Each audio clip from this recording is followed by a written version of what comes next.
Hello guys, welcome back to study with Anurag. I hope आप सब बढ़िया होंगे। तो आज मैं आपके साथ एक नए टॉपिक के साथ आया हूँ। इस टॉपिक से एग्ज़ाम में काफ़ी बार क्वेश्चन पूछे जाते हैं। तो चलिए स्टार्ट करते हैं। अगर आपको वीडियो पसंद आए तो लाइक कमेंट सब्सक्राइब कर देना यार।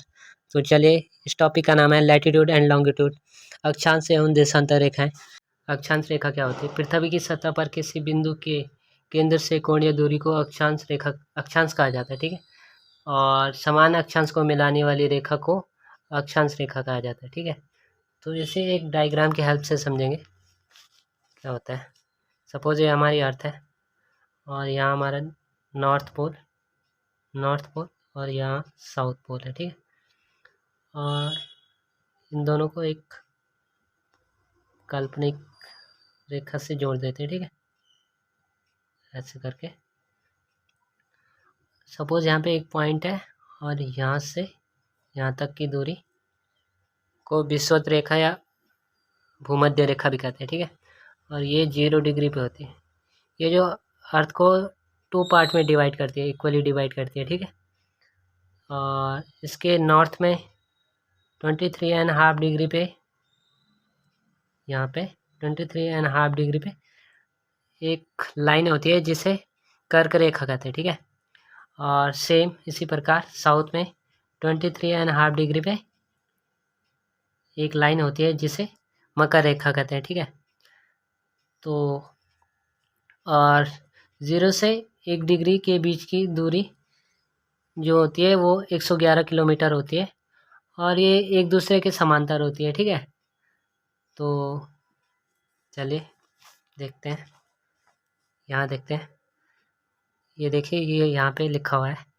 तो 0 से ऊपर की ओर 23.5 पे कर्क रेखा होती है और सेम इसी प्रकार नीचे मकर रेखा होती है, ठीक है।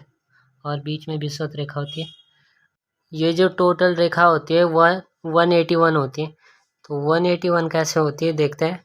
तो 90 ऊपर और 90 नीचे, ठीक है। और एक ये 0 डिग्री वाली लाइन को भी, ठीक है। तो 90 ऊपर 90 नीचे 180 और एक ये 0 डिग्री वाली, ठीक है, 181। तो कभी कभी एग्ज़ाम में ये भी आया रहता है कि 179 भी बोल देते हैं, ठीक है। तो 179 कैसे होती है उसको देखते हैं। 179 जो ये पोल्स होते हैं इनको एक पॉइंट के रूप में मानते हैं। तो 181 में से इन 2 पॉइंट को माइनस कर देंगे तो 179 होती है, ठीक है। 0 से 1 डिग्री के बीच की दूरी 111 किलोमीटर होती है और ये जो रेखाएं होती है वो ताप विभाजक होती है, ठीक है। ताप विभाजक होती है और अक्षांश का मान बढ़ने पर तापमान में कमी तथा दाब में वृद्धि होती है।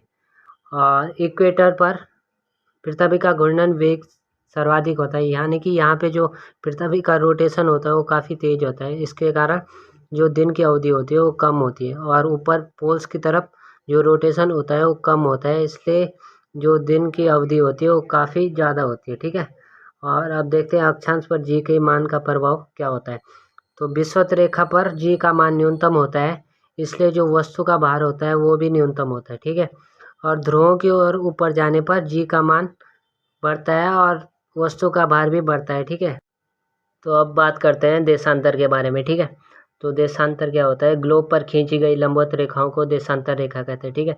तो ये जो ग्लोब पर लंबवत रेखाएं खींचे हैं उन्हें देशांतर कहते हैं, ठीक है। तो इसे एक एग्जाम्पल की हेल्प से समझेंगे, ठीक है। तो सपोज ये एक हमारे पास ग्लोब है और ये जो रेखाएं हैं ये हमारे पास देशांतर रेखाएं हैं और ये एक पॉइंट है। तो इस पॉइंट से यहाँ से प्रत्येक डिग्री पर एक लाइनें खींची गई, ठीक है, जिन्हें हम देशांतर लाइनें कहेंगे, ठीक है। और इसी प्रकार पीछे भी लाइनें खींचेंगे, ठीक है। तो ये टोटल लाइनें 180 आगे हो जाएंगी और 180 पीछे हो जाएंगी। तो टोटल हमारे पास 360 हो जाएंगे, ठीक है। और ये आगे और ये पूरा पीछे तक 360 का एंगल बना रही। तो हमारे पास 360 रेखाएं होंगी और जो वृत्त होंगे वो 180 होंगे, ठीक है। और इन वृत्त को देशांतर वृत्त भी कहते हैं, ठीक है। तो चलिए बात करते हैं आगे।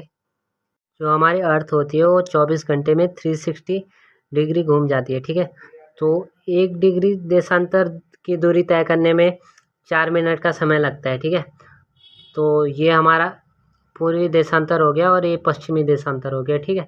और ये जो 0 डिग्री की रेखा है तो ये लंदन के ग्रीनविच से होकर गुजरती है और यहीं से जो हमारे पूरे वर्ल्ड का टाइम होता है वो यहीं से निर्धारित होता है, ठीक है। तो 15 डिग्री पर जाने पर 1 घंटे का अंतर होता है, ठीक है। और 4 मिनट 1 डिग्री देशांतर की दूरी तय करने पर 4 मिनट का समय लगता है, ठीक है। और इनके बीच की दूरी होती है वो 111.32 किलोमीटर होती है, ठीक है। आई होप आपको वीडियो पसंद आई हो तो लाइक करें, कमेंट करें, सब्सक्राइब करें। तो मिलते हैं नेक्स्ट वीडियो में।